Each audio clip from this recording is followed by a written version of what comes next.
Merci beaucoup. Déjà, nous saluons fortement le point de presse d'un événement du Burkina qui s'est fait au Mali. Ça dénote la preuve que l'intégration est en bonne marche. Et concernant la philo, la foire du livre, la foire internationale du livre de Ouagadougou, nous l'avons accueillie avec beaucoup d'enthousiasme. Il y a des concours sur les romans qui sont lancés et nous comptons pleinement participer.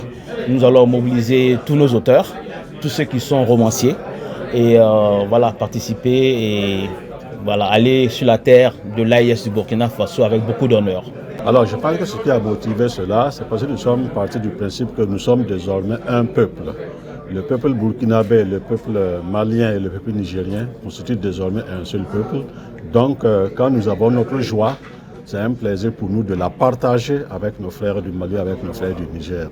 C'est dans cette perspective que les premiers responsables du département de la culture nous ont demandé de parler de ces deux événementiels-là afin que les gens en soient suffisamment informés et puissent se préparer pour avoir une participation optimale à ces événements-là pour permettre des échanges entre nos différents peuples. Alors la nuit de l'Ompolo est une soirée de célébration de l'excellence dans le domaine des arts dramatiques.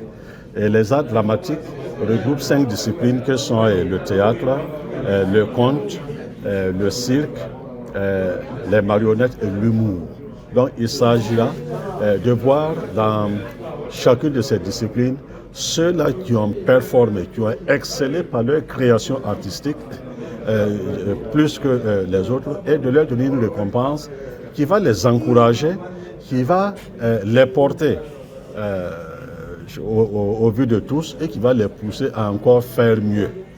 Et comme souvent la fête, ce n'est pas seulement la joie, ou comment on appelle ça, la bombance, mais il faut aussi réfléchir. Il a plu aux autorités d'associer à cette édition de Nuits de l'Ompolo un colloque qui va permettre aux chercheurs, aux enseignants-chercheurs et à tous les amoureux des arts dramatiques de réfléchir.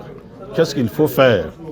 Voilà. Ils vont répondre à travers leur communication à la problématique des arts dramatiques en lien avec les questions de la souveraineté nationale et de l'identité culturelle dans les représentations artistiques.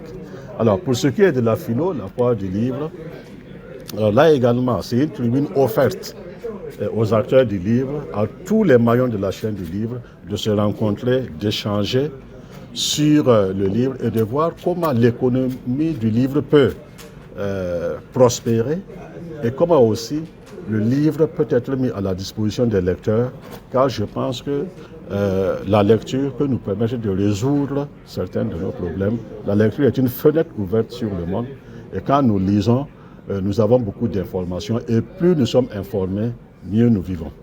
Oui, c'est la diplomatie culturelle qui est en marche dans l'espace AES.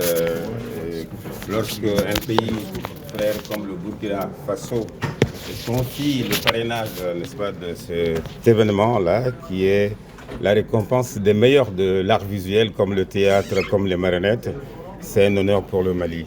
C'est un signal très fort, un signal de solidarité et d'intégration d'un pays à l'endroit d'un autre, qui appartiennent tous deux à l'espace AES. On ne peut que s'en féliciter et se réjouir.